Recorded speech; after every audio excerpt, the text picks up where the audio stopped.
Paranormal science, नाम सुनते ही paranormal activities जहन में आती हैं, जिनमें आसेब ज़दा और पुरअसरार मकामात शामिल हैं, जहां पैरानॉर्मल एक्टिविटीज़ देखी गईं और रिकॉर्ड भी की गईं।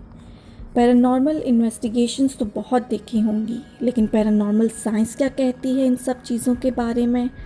आइए जानते हैं असद सिद्दीकी से।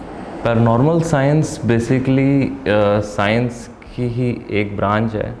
अच्छा, इस कैटेगरी में वो चीज़ें आती हैं जो समझ से बालातर होती हैं हमारी, जैसे कि मिथ एंड मिस्ट्रीज़ और गोस्ट हंटिंग और बहुत ढेर सारी चीज़ें उसके अंदर जो हैं वो आ जाती हैं। पाकिस्तान में अब मतलब इंट्रोड्यूस होना शुरू हुई है आहिस्ता आहिस्ता, लेकिन हमारा जो वेस्टर्न साइड है, आप यूएस, यूके और दूसरी कंट्रीज़ में अगर जाके देखें तो वहाँ पे टीवी चैनल्स के ऊपर तो ये काम कर ही रहे हैं लोग, बट ओटीटी प्लेटफॉर्म्स पे भी चल रहा है और प्राइवेट इन्वेस्टिगेशंस भी होती हैं, सब कुछ होता है। और वहाँ पे फ्यूचर जो है पैरानॉर्मल साइंस का काफ़ी ज़्यादा ब्राइट है और शुरू से ही है, क्योंकि मुझे हमेशा से एक चीज़ लगी कि जो वेस्टर्न साइट पे टैलेंट को ज़्यादा प्रमोट किया जाता है, हमारे रीजन में इतनी ज़्यादा प्रमोशन इस तरह के कामों को नहीं मिलती। तकरीबन मुझे कोई 12 साल हो चुके हैं इस फील्ड में, पैरानॉर्मल साइंस में। काफ़ी जगहें, तकरीबन 300 प्लस लोकेशंस मैंने इन्वेस्टिगेट किए हैं, बहुत सारे लोगों से मिला हूँ, बहुत सारी जगहों पर गया हूँ। और मेरा एक्सपीरियंस, अगर आप इस तरीके से पूछ रहे हैं कि वो अच्छा है या बुरा है, तो अच्छा तो मैं उसको नहीं कहूँगा, क्योंकि हमारे काफ़ी ज़्यादा जो है वो इनकाउंटर इस तरह की चीज़ों से हुए हैं। अब मैं इसमें ये नहीं कहूँगा कि मैंने जिन देख लिया और मैंने चुड़ैल देख ली और इस तरह की कुछ, लेकिन मैंने काफ़ी सारी अजीबोगरीब मतलब शेडोज़ देखे हैं, आवाज़ें सुनी हैं, जो लोग बताते हैं कि जी हमने चुड़ैल देख ली, हमने ये देख लिया, वो देख लिया, पता नहीं क्या क्या नाम रखे हैं।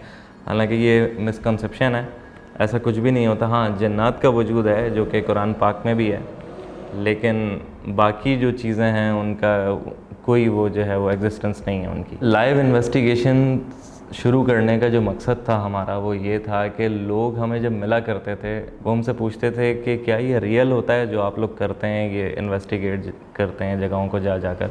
तो स्पेशली ये उनके लिए था कि आप लाइव देख सकें ये शो। अगर रिकॉर्डेड है तो उसके अंदर चांस होता है कि हाँ ठीक है, कि एडिट में कर दिया कुछ, म्यूज़िक लगा दिए, इफेक्ट्स डाल दिए, लेकिन लाइव इन्वेस्टिगेशंस में तो आप कुछ भी नहीं कर सकते। फुल रॉ और विदाउट कट और विदाउट एनी एडिट आप लाइव जा रहे हैं और फिर जो होता है वो सबके सामने ही होता है। लाइव इन्वेस्टिगेशंस करना जो है वो आसान नहीं होता। बहुत लिमिटेड एपिसोड हैं, किसी ने भी नहीं किया आज तक पाकिस्तान में, हम ही लोगों ने किए हैं।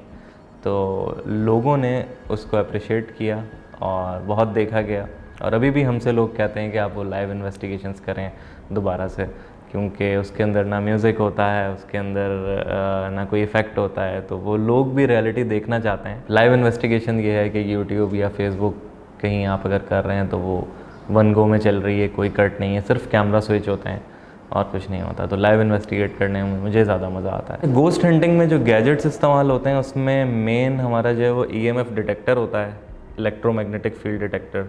थर्मोमीटर का इस्तेमाल करते हैं, थर्मल इमेजिंग का इस्तेमाल करते हैं, नाइट विजन कैमरास का इस्तेमाल करते हैं, ताकि हम उन चीज़ों के बारे में क्लूज़ को गैदर कर सकें ज़्यादा से ज़्यादा। अब इक्विपमेंट्स का अगर आप पूछ रहे हैं, बहुत सारे इक्विपमेंट्स हैं, वॉइस रिकॉर्डर्स हैं, मतलब डिजिटल भी है उसमें, एनालॉग भी है, ऐसे ही EMF डिटेक्टर भी हैं, डिजिटल एनालॉग, और इसके अलावा night vision camera, thermal imaging camera और SLS कैमरा, बहुत सारे कैमराज हैं जो कि इस्तेमाल होते हैं। अल्ट्रा वायलेट कैमरा होता है। पैरानॉर्मल साइंस ये मानती है कि ये चीज़ें जो हैं इसमें दिख सकती हैं इस तरह के कैमराज में। ये बड़ा एक अच्छा सवाल है आपका कि किन मकामात पे जो है पैरानॉर्मल एक्टिविटीज़ पाई जाती हैं।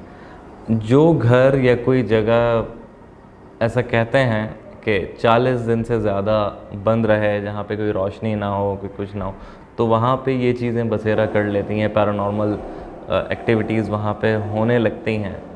अब देखें, कुरान पाक में तो है कि जन्नात हैं, ठीक है, इससे तो हम जो है वो मना कर ही नहीं सकते ना इस बात को। जो जगह रात में हॉन्टेड है तो वो दिन में भी हॉन्टेड है।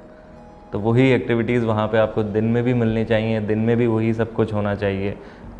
अगर ईएमएफ पे रीडिंग्स आ रही हैं तो दिन में भी वही होंगी, ऐसा नहीं होगा कि रात में ईएमएफ रीडिंग्स अलग होंगी, दिन में अलग होंगी।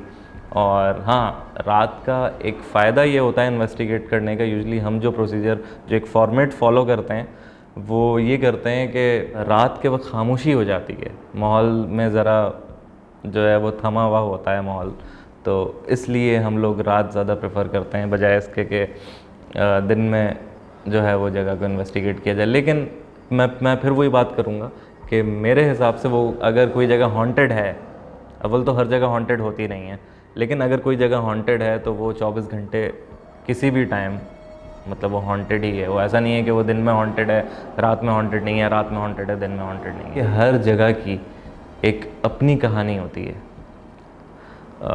जैसे कि मैं अगर सक्खर में बंदर रोड हवेली है, वहाँ पे मैं गया तो वहाँ की एक अलग फ़ील थी। हैदराबाद का शमशान घाट है, वहाँ मैं गया तो वहाँ पे एक अलग फील्स थी। और इसी तरीके से मतलब मैं किसी लोकेशन को जो है वो कंपेयर नहीं कर सकता कि नहीं यार वहाँ ज़्यादा एक्टिविटीज़ थी या यहाँ ज़्यादा कम थी। हर जगह की एक अपनी कहानी है अलग अलग।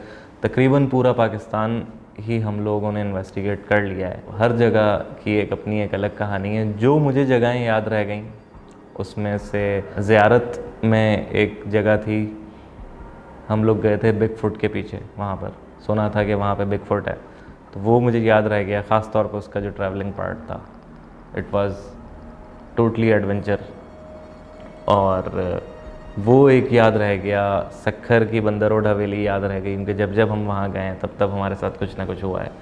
और बहुत सारी जगहें ऐसी, टाइम कम पड़ जाएगा अगर मैं बताना शुरू करूँ तो। 2020 में एक फ़िल्म आई थी रिकॉर्ड के नाम से, फैब 2020 में। जो फिल्म जो है वो पैरानॉर्मल इन्वेस्टिगेटर्स के ऊपर बेस्ड करती है, और जिसमें जो है वो 2-4 लोगों की टीम होती है। वो पहले से ही कुछ अपने एपिसोड्स वगैरह कर चुके होते हैं। तो एक डॉक्यूमेंट्री फिल्म मेकर आती है, वो उनसे कांटेक्ट करती है आके, और वो ख्वाहिश ज़ाहिर करती है कि मैं आपके साथ जाना चाहती हूँ किसी हॉन्टेड लोकेशन पे। तो बस वो फिल्म उसी के बारे में है, उसी वो एक दिन की कहानी है पूरी उनकी कि उनके साथ वहाँ क्या क्या हुआ। और वो बेसिकली फिक्शन फिल्म है जो कि बहुत सारी हॉलीवुड में भी बन चुकी हैं इस तरह की। तो हमने सोचा कि पाकिस्तान में भी कुछ ऐसा जो है कोई जॉनरा इंट्रोड्यूस कराया जाए सिनेमा में भी। तो सिनेमा में भी हम ही हैं सबसे पहला ये काम करने वाले। तो बहुत ज़्यादा अप्रिसिएशन मिली थी हर तरफ से हमें इस पे भी। लेकिन बैड लक ये हुई कि कोविड आ गया, जिसकी वजह से सिनेमास बंद हो गए। पाकिस्तान में काफ़ी सारी जगहें हैं जो हम इन्वेस्टिगेट कर चुके हैं। मैंने जैसे पहले कहा कि 300 प्लस जगहें हमने इन्वेस्टिगेट कर ली हैं। तो अब जो है वो बाहर जाने का वक्त है इस वक्त कि आपने इंटरनेशनली आप जाएं और वहाँ की लोकेशंस को इन्वेस्टिगेट करें।